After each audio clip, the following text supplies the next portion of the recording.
시작.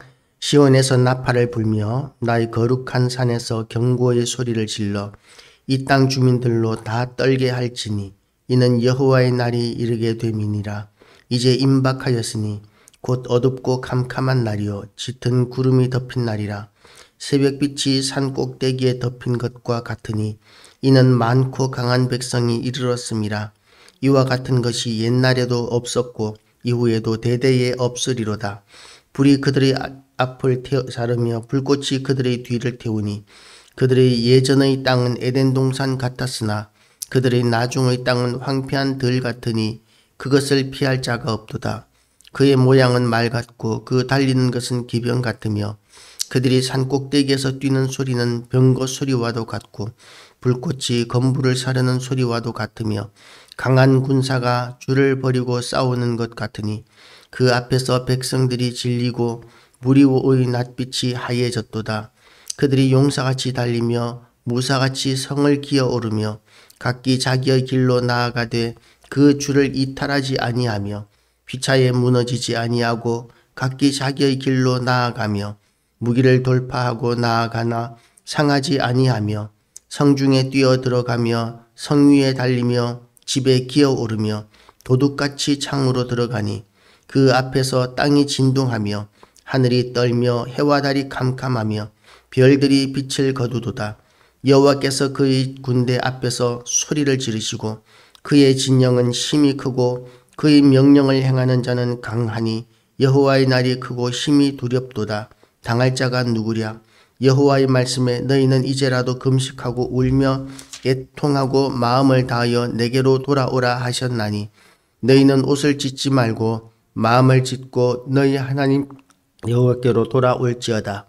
그는 은혜로우시며 자비로우시며 노하기를 더디하시며 인애가 크시사 뜻을 돌이켜 재앙을 내리지 아니하시리나니 주께서 혹시 마음과 뜻을 돌이키시고 그 뒤에 복을 내리사 너희 하나님 여호와께 소제와 전제를 드리게 하지 아니하실지 누가 알겠느냐.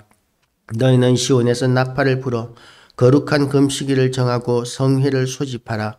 백성을 모아 그 모임을 거룩하게 하고 장로들을 모으며 어린아이와 젖 먹는 자를 모으며 신랑을 그 방에서 나오게 하며 신부도 그 신방에서 나오게 하고 여호와를 섬기는 제사장들은 낭실과 제단 사이에서 울며 이르기를 여호와여 주의 백성을 불쌍히 여기소서. 주의 기업을 욕되게 하여 나라들로 그들을 관할하지 못하게 하옵소서.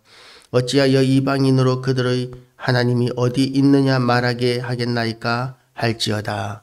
아멘. 기도하시겠습니다. 하나님 아버지, 오늘도 우리에게 첫 시간을 하나님 존전에서 시작하게 하여 주심을 감사드립니다. 하나님께서 우리를 불러주시는 것은 우리의 예배를 기뻐하시고 또한 우리의 예배를 통해서 영광 받으시기를 원하시기 때문인 줄로 믿습니다. 하나님 아버지, 이 자리에 비록 많지 않은 숫자가 모였을지라도 하나님께서는 우리가 드리는 이 예배를 통하여 영광 받아 주시옵시고 또한 두세 사람이 내 이름으로 모인 곳에 내가 그들 중에 있겠다고 말씀하신 그 예수 그리스도의 영광으로 우리를 덮어 주시어서 우리가 예배드린 기쁨과 감격이 가득하게 하여 주시옵시고 우리가 하나님께서 우리에게 원하시는 사명을 감당하기에 충분한 그런 능력을 받는 시간 되게 하여 주시옵소서. 우리의 마음 가운데 있는 근심과 걱정과 두려움과 우리의 모든 어려운 형편들을 하나님께서 감찰하시고 우리가 기도할 때에 그 기도를 통하여 응답하시는 것을 우리가 경험하며 확인하며 그래서 하나님의 살아계심을 보고 온 세상에 하나님은 살아계시다고 담대히 외칠 수 있는 그런 믿음을 또한 우리에게 허락하여 주시옵소서. 완고하고 완악한 시대에 더 이상 말씀이 아버지와 먹혀 들어가지 않는 것 같이 보일지라도 하나님께서 아직까지 우리에게 희망을 가지고 계시는 것과 같이 또한 아버지 이 땅에 우리도 절망하지 아니하며 하나님께서 역사하실 것을 바라보며 믿음으로 담대함을 유지하며 우리가 하나님 앞에서 결코 실망시켜드리지 않는 그런 성도가 되게 하여 주시옵소서. 오늘도 말씀 앞에 섰사오니 이 말씀을 통하여 우리를 새롭게 하여 주시기를 원합니다. 능력도 더하여 주시기를 원합니다. 예수 그리스도 이름으로 기도드리옵나이다. 아멘. 여호와의 날을 경고하는 메시지가 계속되고 있습니다. 여호와의 날이라고 하면 그러면 이스라엘 사람들에게서 전통적인 여호와의 날은 절기입니다. 잔치하는 날이고 하나님 앞에 제사하는 날이고 기뻐하고 즐거워하는 날입니다. 우리나라로 치면 명절이죠. 명절 한가위만 같아라 뭐 그런 시도 있는데 그런 날이 여호와의 날로 여겨졌었습니다. 그런데 지금 오늘 이 선포되어지는 여호와의 날은 두려운 날입니다. 시온에서 나팔을 불며 거룩한 산에서 경고의 소리를 질러 이 땅 주민들로 다 떨게 할지니 여호와의 날이 이르게 됨이니라 이렇게 말씀하고 계시는데 이 시대가 우리가 언제 이 요엘서가 기록되었는지는 잘 모르지만 BC 7세기나 BC 6세기 그러니까 북왕국 이스라엘이 멸망할 때였는지 또는 남유다가 멸망할 때였는지 하여튼 이 기록이 있을 때에는 아직까지 하나님의 심판이 임하지 않았던 곧 임하게 되는 그런 때라고 이렇게 생각할 수 있습니다. 시간이 얼마 남지 않았다는 것이죠. 언제 기록되었든지 간에 이 기록이 이 예언의 말씀이 선포되고 난 뒤에 얼마 되지 않아서 나라가 멸망당하고 많은 그런 결과가 있었습니다.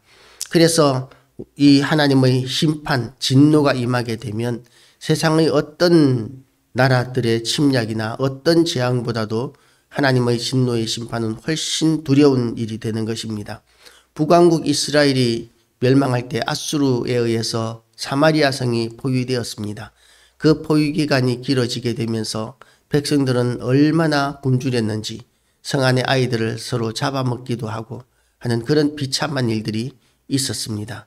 그것은 다 신명기에 기록된 하나님의 축복과 저주의 그 하나님의 언약, 예언의 선포가 그대로 이루어진 것이죠. 하나님을 거역하고 불순종하면 그렇게 될 것이라고 기록한 모든 말씀들이 이 사마리아 성이 포위되었을 때 그리고 유다 예루살렘이 포위되었을 때 그 성 안에서 그대로 이루어지게 된 것을 우리는 역사적인 사실을 통해서 알게 됩니다. 예루살렘 성은 너무나 강력한 성이라서 여부수 족속이 예루살렘에 있을 때에는 그때 다윗을 보고 뭐라고 이야기하느냐 하면 절름발이라 할지라도 그 성을 지킬 수 있을 것이다 라고 그렇게 큰 소리를 쳤던 너무나 견고한 성입니다. 왜냐하면 예루살렘 성은 온 사방이 다 깎아 지른 듯한 절벽이고 딱 한 군데 정면 올라가는 그 길만 이제 사람이 군대가 침략할 수 있는 공격할 수 있는 방향이라서 예루살렘 성은 한쪽 방향만 지키면 되니까 얼마나 지키기가 좋은 성인지 모릅니다. 그러니까 그런 견고한 성이라서 보통 적군들이 쳐들어오면 그 성을 바로 격파하고 무너뜨리는 것이 아니라 성을 포위하고 성 안에 식량이 떨어지고 물이 떨어질 때까지 기다리는 그런 방법으로 성을 함락합니다. 시간이 지나면서 그 성 안에 식량이 떨어지게 되면 더 이상 견디지 못하고 무너지게 되는 것이죠. 그런데 지금 여호와의 진노로 말미암아 침략하는 그 군대는 그런 방법이 아닙니다. 곧 어둡고 캄캄한 날이요 짙은 구름이 덮인 날이라 새벽빛이 산 꼭대기에 덮인 것과 같으니 이는 많고 강한 백성이 이르렀음이라. 지금 많고 강한 백성들이 그렇게 침략해 들어오는데 그 침략해 들어오는 군대에 누가 함께 하느냐 하면 여호와 하나님께서 함께 하신다는 것입니다. 하나님을 섬기는 이스라엘 백성들에게 하나님이 함께 하시는 것이 아니라 그 하나님을 섬기는 이스라엘 백성들을 공격하는 적군에게 하나님이 함께 하신다는 것입니다. 어둡고 캄캄한 또 짙은 구름, 이것은 하나님의 임재를 상징하는 것입니다. 이스라엘 백성들이 아무리 어려운 형편에 처할지라도 하나님께서 함께 하시면 이스라엘은 언제나 이겼습니다. 그런데 지금 이스라엘 백성들이 가나안 백성들과 같이 하나님의 진노 아래 놓이게 된 것이죠. 그리고 나니까 이제는 하나님이 적군의 편에 서시는 것입니다. 왜냐하면 이스라엘 백성들이 이제 이방인과 같이 되었기 때문입니다. 죄를 범하는 자가 되었기 때문입니다. 이스라엘 백성들은 이렇게 외칠 수 있었을 것입니다. 온 세상이 다 그런데 우리도 그 다른 사람들에 비해서는 다른 나라에 비해서는 좀 선하지 않습니까? 라고 이렇게 외칠 수 있었을 것입니다. 그러나 하나님의 심판의 기준은 절대적입니다. 그래서 세상 다른 사람들과 비교하는 것이 아니라 하나님의 기준에 따라서 판단하시고 심판하시는 것이죠. 그러니까 이스라엘이 사실은 할 말이 없는 것입니다. 그래서 불이 그들의 앞을 사르며 불꽃이 그들의 뒤를 태우니 그들의 예전의 땅은 에덴 동산 같았으나 그들의 나중의 땅은 황폐한 들 같으니 그것을 피한 자가 없도다. 하나님께서 함께 하시는 그 심판은 아무도 피하지 못합니다. 세상의 심판은 착오가 있을 수 있고 오판이 있을 수 있습니다. 그리고 빈틈이 있을 수 있습니다. 그러나 하나님의 심판은 빈틈이 없습니다. 착오도 없습니다. 실수도 없습니다. 그래서 잘못하는 그 경우도 없습니다. 그래서 하나님의 심판은 두려운 것입니다. 요행을 기대할 수가 없습니다. 하나님의 심판 가운데서는 피할 수 있는 자가 아무도 없습니다. 4절 말씀 보겠습니다. 그들의 모양은 말 같고 그 달리는 것은 기병 같으며 그들이 산 꼭대기에서 뛰는 소리는 병거 소리와도 같고 불꽃이 건부를 사르는 소리와도 같으며 강한 군사가 줄을 버리고 싸우는 것 같으니 이 강한 군대를 이야기하는 것이죠. 말의 그 시대의 말은 기병은 그야말로 지금으로 치면 탱크와 같은 그런 무기입니다. 보병들은 기병을 어떻게 해볼 수가 없습니다. 기병들은 자기가 편한 좋은 때에 좋은 방향으로 공격을 하고는 그리고 쏜살같이 또한 피해버리기 때문에 어떻게 싸워볼 여지가 없는 것이 기병인 것이죠. 지금으로 치면 전투기, 총을 가지고 있는 병사들에게 전투기가 하늘에서 공격을 하면 그러면 땅에 있는 병사들은 그냥 비행기에서 쏘는 총에 맞아 죽을 수밖에 없는 것과 같은 그 정도의 차이가 나는 것이 보병과 기병의 차이입니다. 그리고 또한 병거도 마찬가지입니다. 어떻게 해볼 수 없는 그런 무기가 병거입니다. 가장 무서운 무기들이 기병과 병거입니다. 그리고 그 소리도 불꽃이 건부를 사르는 소리 같으며 강한 군사가 줄을 버리고 싸우는 것 같으니 그 앞의 백성들이 질리고 무리의 낯빛이 하얘졌도다. 그 이스라엘 백성들 하나님께서 함께 하시면 강하고 담대해질 수 있었겠지만 그러나 하나님께서 적군의 편에 서시니까 이스라엘 백성들은 두려워하는 것 말고는 아무것도 할 수 있는 것이 없습니다. 적군은 용사같이 달리며 무사같이 성을 기어오르며 각기 자기의 길로 나아가되 그 줄을 이탈하지 아니하며 피차에 부딪히지 아니하고 각기 자기의 길로 나아가며 무기를 돌파하고 나아가나 상하지 아니하며 상하지 아니한다는 말을 밑에 이제 또 다른 번역본에 보면 끊치지 아니하며 끝없이 그렇게 공격해 온다는 것이죠.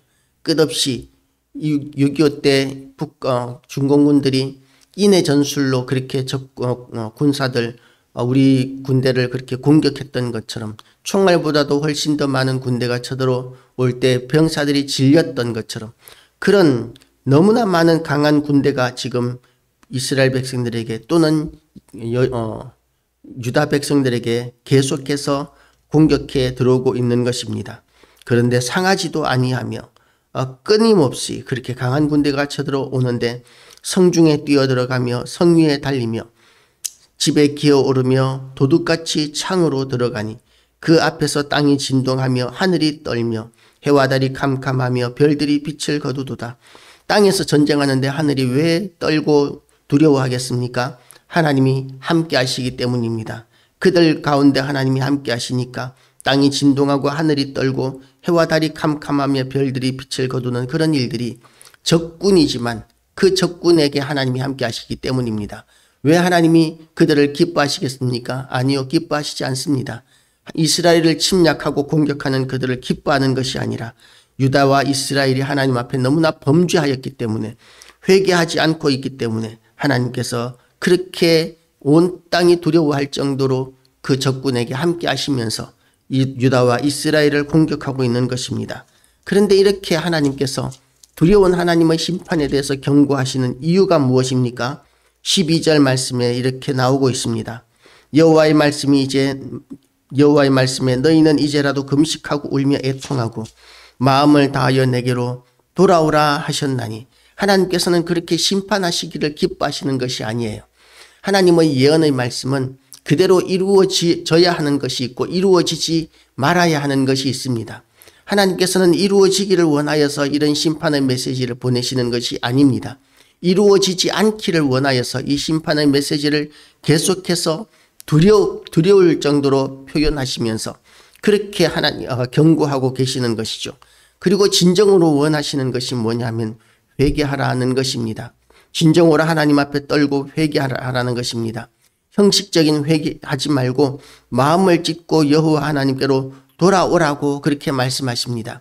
그것이 여호와의 날이 임할 때에 여호와의 날이 축제가 아니라 기쁨이 아니라 잔치가 아니라 여호와의 날이 하나님의 심판의 날이 된다고 이렇게 경고하고 계시는 이유입니다. 물론 여호와의 날까지 이스라엘 백성들이 하나님의 백성들이 회개하지 않으면 그러면 하나님의 무서운 진노가 그대로 임하게 될 것입니다. 그런데 하나님께서는 자비롭고 은혜로우시며 노하기를 더디하시며 인애가 크시사 뜻을 돌이켜 재앙을 내리지 아니하시는 하나님, 재앙을 내리기를 원치 아니하시는 하나님이시기 때문에 이스라엘 백성이든 누구든지 하나님의 심판이 임하기 전에 회개하면 하나님께서는 그 노를 다시 거두시는 하나님이십니다. 니느웨 성에 하나님께서 요나 선지자를 보내셨을 때에 그때 니느웨 성에다가 하나님께서 심판을 선포하게 하셨습니다. 하나님의 예언의 심판은 예언의 메시지가 선포되었으면 그대로 이루어져야 하나님의 권위가 설 것 같습니다. 그런데 하나님께서는 그 예언의 메시지가 그대로 이루어지는 것을 원하시는 부분도 있지만 구원의 메시지는 그대로 이루어지기를 원하십니다. 그런데 심판의 메시지, 진멸의 메시지는 이루어지지 않기를 원하시는 것이 하나님의 속마음이십니다. 그래서 하나님께서 심판하시기 전에 이런 메시지, 이런 경고가 뜨면 하나님의 백성들은 회개하고 돌이켜야 합니다.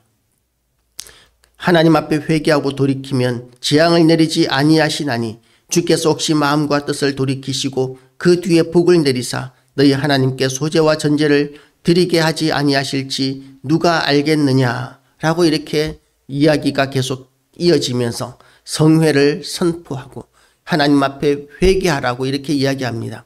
성회가 무엇입니까? 하나님 앞에 모이라는 것이죠. 지금은 코로나 이후로 우리가 모이는 것에 대해서 너무나 많은 성도들이 이제 집에서 온라인으로 예배 드리는 것 정도로 만족하는 사람들이 많아지고 있습니다. 그런데 하나님 앞에는 모여야 합니다.